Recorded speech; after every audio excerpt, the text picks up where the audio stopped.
Assalamualaikum warahmatullahi wabarakatuh. Bismillahirrahmanirrahim. Apa itu mandi junub? Mandi junub atau juga dikenali dengan mandi janabah. Mandi pada bahasa ialah mengalirkan air ke atas apa-apa sahaja. Manakala makna pada syarak ialah mengalirkan air ke atas badan dengan niat tertentu. Manakala makna junub atau janabah ialah makna asalnya junub ialah jauh. Maksud junub atau janabah ialah air mani yang terpancut atau maksud persetubuhan. Dengan kata lainnya, orang yang berjunub atau berjanabah ialah keadaan seseorang yang tidak suci, menghalangnya daripada melakukan ibadah tertentu dengan sebab persetubuhan dan keluar mani. Mandi junub ialah mandi wajib yang mesti dilakukan oleh seseorang yang berjunub atau seseorang yang berhadas besar. Tidak sah ibadat tanpanya dan dengan sebab-sebab yang mewajibkan mandi. Perkara-perkara yang mewajibkan mandi ada 6. Di antaranya ialah yang pertama, keluar mani, iaitu keluar mani di kalangan lelaki atau perempuan dengan sebab tertentu, sama ada dengan bermimpi, bersetubuh, bercumbuan, melihat seseorang dengan berahi atau berkhayal. Ini berdasarkan hadis Rasulullah SAW, iaitu yang bermaksud Ummu Sulaim, isteri Abu Talhah, datang kepada Rasulullah SAW dan berkata, "Wahai Rasulullah, sesungguhnya Allah tidak malu dengan kebenaran. Apakah seorang wanita wajib mandi bila bermimpi?" Maka Rasulullah SAW menjawab, "Ya, jika dia melihat air." Yang kedua, jima' atau bersetubuh, iaitu diwajibkan mandi walaupun tidak keluar mani sekalipun. Ini berdasarkan hadis Rasulullah SAW, iaitu An Abi Hurairah anna Nabi SAW iza qa'ada baina syu'abihal arba'i wa alzaqal khitana bil khitani faqad wajabal ghuslu. Yang bermaksud dari Abu Hurairah radhiyallahu anhu bahawasanya Nabi SAW bersabda, apabila suami telah duduk di antara keempat anggota tubuhnya, kedua tangan dan kedua kaki isterinya, lalu dia menyetubuhi isterinya, maka wajiblah bagi keduanya mandi. Hadis riwayat Bukhari, Muslim, Abu Daud dan Nasa'i. Oleh itu, jelaslah bahawa jika jima' atau bersetubuh seseorang itu baik keluar mani atau tidak, maka wajib mandi. Yang ketiga, haid, ialah darah semula jadi yang normal keluar dari pangkal rahim seseorang perempuan yang sampai balik dalam keadaan sihat pada masa tertentu. Tempoh dan masa haid ada 3, iaitu yang pertama, masa haid paling singkat ialah sehari semalam. Yang kedua, masa haid paling lama ialah 15 hari. Yang ketiga, masa kebiasaan haid ialah 6 atau 7 hari. Sekurang-kurang tempoh masa suci antara 2 haid ialah 15 hari, manakala masa suci yang paling lama tiada hadnya. Kewajipan mandi selepas berhenti haidnya ini berdasarkan dalil wajib mandi sebagaimana hadis Rasulullah SAW, iaitu iza akbarat haidatu fada'is salata wa iza adbarat faqtasili wa salli. Yang bermaksud apabila datang haid maka tinggalkanlah solat, dan apabila sudah berhenti maka mandilah, kemudian dirikanlah solat. Hadis riwayat Bukhari, Muslim dan Abu Daud. Yang keempat, nifas, iaitu darah yang keluar selepas atau mengiringi kelahiran anak atau bersalin. Ia dinamakan dengan nifas kerana ia keluar selepas kelahiran satu jiwa. Tempoh atau masa lama nifas ada kalanya sebentar sahaja. Kebiasaannya tempoh masa nifas beberapa hari dan berterusan selama 40 hari. Manakala tempoh masa yang lama pula ialah selama 60 hari. Jika melebihi dari 60 hari, itu adalah darah istihadah. Orang yang nifas tidak boleh sembahyang dan tidak boleh berpuasa.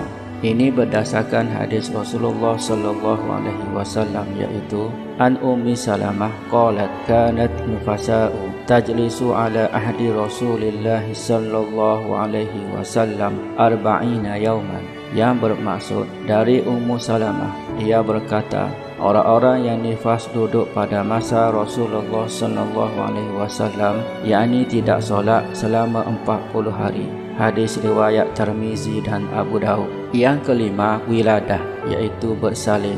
yang bermaksud melahirkan anak. Ada kalanya perempuan yang bersalin ini tidak keluar darah, dan kebiasaannya perempuan yang bersalin akan keluar darah, iaitu darah nifas. Yang keenam, mati, iaitu seorang muslim atau muslimat yang meninggal dunia, maka menjadi fardu kifayah bagi orang Islam untuk memandikannya. Ini bermakna jika ada seseorang yang lain memandikannya, maka gugurlah fardu kifayah bagi yang lain. Sebaliknya, semua orang Islam akan berdosa jika tiada seorang pun orang Islam yang memandikannya, kecuali mati syahid. Ini kerana orang yang mati syahid tidak dimandikannya. Perkara-perkara yang diharamkan ketika junub. Di antara perkara-perkara yang diharamkan bagi orang-orang yang junub ialah: yang pertama, solat fardu dan solat sunat, sebagaimana firman Allah Subhanahu wa taala di dalam surah An-Nisa ayat 43, iaitu Bismillahirrahmanirrahim, la taqrabus salata wa antum sukara hatta ta'lamu ma taquluna wa la junuban illa abiri sabilin hatta tagtasilun. Shadaqallahul azim. Yang bermaksud, janganlah kamu hampiri solat mengerjakannya sedangkan kamu dalam keadaan mabuk, sehingga kamu mengerti apa yang kamu katakan. Jangan pula hampiri masjid sedang kamu dalam keadaan junub, kecuali sekadar berlalu saja sehingga kamu mandi. Rasulullah sallallahu alaihi wasallam bersabda, iaitu la tuqbalu salatun bighairi tuhurin, yang bermaksud tidak diterima solat tanpa bersuci. Hadis riwayat Muslim. Masuk suci ialah suci daripada hadas dan janabah. Ia juga menunjukkan haram mengerjakan solat jika berhadas dan janabah. Yang kedua, berhenti dan duduk di dalam masjid. Manakala melintasi di dalam masjid tanpa berhenti, hukumnya diharuskan, sebagaimana hadis Rasulullah sallallahu alaihi wasallam, iaitu yang bermaksud, aku tidak menghalalkan masjid bagi orang yang haid dan junub. Hadis riwayat Abu Daud. Yang dimaksudkan tidak menghalalkan dalam hadis ini ialah tidak boleh berhenti di dalam masjid, duduk diam di dalamnya. Yang ketiga, membaca Al-Quran.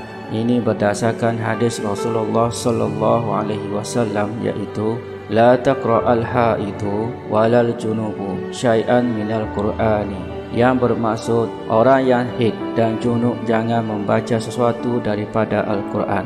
Hadis riwayat Tirmizi.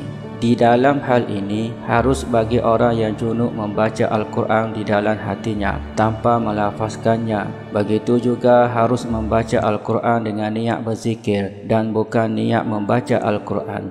Yang keempat, tawaf di Kaabah, sama ada tawaf fardu atau tawaf sunat. Ini kerana tawaf di Kaabah sama hukumnya dengan solat, kerana ia disyaratkan dalam keadaan suci sebagaimana ibadat solat. Sebagaimana hadis Rasulullah sallallahu alaihi wasallam, iaitu yang bermaksud tawaf di Baitullah merupakan solat, tetapi Allah menghalalkan kamu bercakap-cakap dalam tawaf. Sesiapa yang bercakap hendaklah bercakap yang baik-baik. Hadis riwayat Al-Hakim. Yang kelima, menyentuh atau memegang Al-Quran. Larangan ini sama ada membawanya dalam beg, menyentuh kulitnya dan menyentuh kertasnya. Firman Allah Subhanahu wa taala di dalam surah Al-Waqiah ayat 79, iaitu Bismillahirrahmanirrahim, la yamassuhu illal mutahharun. Shadaqallahul azim. Yang bermaksud, yang tidak menyentuhnya kecuali orang-orang yang diakui bersih suci, sebagaimana hadis Rasulullah sallallahu alaihi wasallam, iaitu la yamassal qur'ana illa tahirun, yang bermaksud tidak boleh menyentuh Al-Quran melainkan orang yang suci. Hadis riwayat Imam Malik di dalam kitabnya Muwatta. Dalam hal ini, orang yang junub diharuskan membawa Al-Quran bersama dengan barang-barang yang lain atau bahan-bahan yang lain, dan tidak bertujuan membawa Al-Quran semata-mata, sebagaimana harus membawa tafsir Al-Quran yang mempunyai kandungan huruf atau kalimah tafsir lebih banyak daripada ayat Al-Quran. Cara mandi wajib. Yang pertama, berniat ketika mandi, iaitu ketika air membasahi badan. Cara niatnya sama ada di dalam hati atau dilafazkan di mulut. iaitu sahaja aku mengangkat hadas besar, sahaja aku mandi wajib, sahaja aku mandi untuk membolehkan sembahyang kerana Allah Subhanahu wa taala.